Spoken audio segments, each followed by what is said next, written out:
우리 몸은 한 번의 식사에서 20에서 30g의 단백질 혹은 많게는 40g의 단백질까지만 흡수할 수 있기 때문에 그 이상의 단백질 섭취는 흡수가 안 된다라는 이야기 많이 들어보셨을 것입니다. 하지만 저는 이러한 주장의 신빙성에 대해 의문이 생깁니다. 왜냐하면 우리 주변 사람들 혹은 우리 스스로를 놓고만 봐도 때로는 이보다 훨씬 더 많은 양의 단백질을 한 번에 섭취하며 우리 몸은 이를 큰 무리 없이 잘 소화하고 잘 흡수하기 때문입니다. 즉 문자 그대로 흡수라는 용어만 놓고 본다면 사실상 우리 몸이 한 번에 흡수할 수 있는 단백질의 양은 그 한계가 어딘지 모를 정도로 제한이 없어 보입니다. 그러므로 우리는 먼저 영양학적 관점에서 흡수와 활용이라는 각 용어를 서로 구분하여 이해할 필요가 있습니다. 음식물로 섭취된 단백질은 소화 과정을 통해 아미노산으로 분해되며 흡수 과정을 통해 장내 벽을 통과하여 체내의 모든 조직 수준에서 사용할 수 있도록 순환하게 됩니다. 따라서 이처럼 한 번의 식사를 통해 우리 몸이 흡수할 수 있는 단백질의 양은 사실상 제한이 없습니다. 그러므로 이러한 내용을 고려하면 우리 몸은 한 번에 최대한 얼만큼의 단백질을 흡수할 수 있을까라는 질문보다는 우리 몸은 근비대, 즉 근육 단백 동화를 위해 한 번에 활용 가능한 최대 단백질 섭취량이 얼마나 될까라는 질문이 더욱 바람직한 질문이 될 것입니다.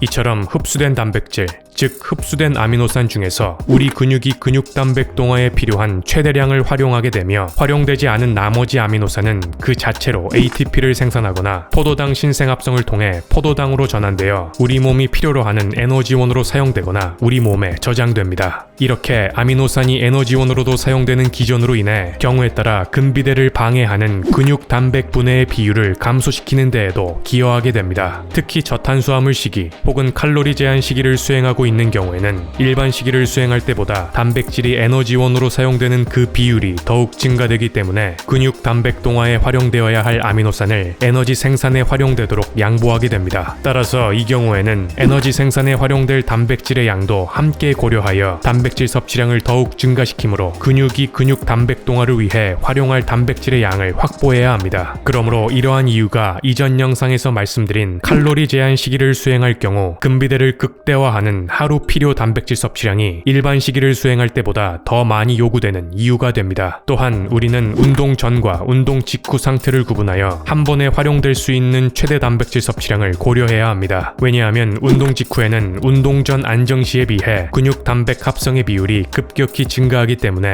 이때는 한 번에 활용될 수 있는 단백질 섭취량의 그 상한선도 더 높아지기 때문입니다. 선행 연구들에 따르면 일반적으로 젊은 성인의 경우 운동 직후 섭취 시 근육 단백 합성에 활용되는 그 상한선이 20에서 30g 수준으로 보고되지만 노인분들의 경우에는 그 상한선이 40g에서 많게는 45g까지 보고됩니다. 즉 이는 노인분들의 경우 젊은 성인의 경우보다 그 상한선이 더 높다는 것을 보여주며 그 이유는 이전 영상을 통해 말씀드린 근감소증, 근육 동화 저항성 등에서 기인한 것으로 여겨집니다. 따라서 이러한 이유가 지난 영상에서 말씀드린 노인분들의 경우 하루 필요 단백질 섭취량이 젊은 성인들보다 더 많이 요구되는 이유가 됩니다. 앞서 말씀드린 내용들을 종합하면 근비대를 위해 한 번에 활용될 수 있는 단백질 섭취량의 그 상한선은 분명 존재하는 것으로 여겨지지만 그 상한선은 나이, 섭취 시점, 식이 상태, 훈련 상태, 체구성 등에 따라 달라질 수 있기 때문에 이를 고려하여 자신에게 적합한 그 상한선을 설정해야 한다는 것입니다. 이렇게 근비대를 극대화하는 단백질 섭취량을 그 상한선에 맞추어 매 식사마다 섭취하는 것은 이상적이겠지만 전문 운동선수가 아닌 이상 실제 적용 시에는 이를 매번 지키기가 어렵기 때문에 이보다 더 중요한 사항은 지난 영상들을 통해 말씀드린 근비대를 극대화하는 최적의 탄단지 섭취량 각각에 해당하는 그 양을 충족시켜 섭취하는 것과 해당 양을 하루에 여러 번, 즉 3에서 5회로 나눠서 섭취하는 방법이 쉽고 안전하며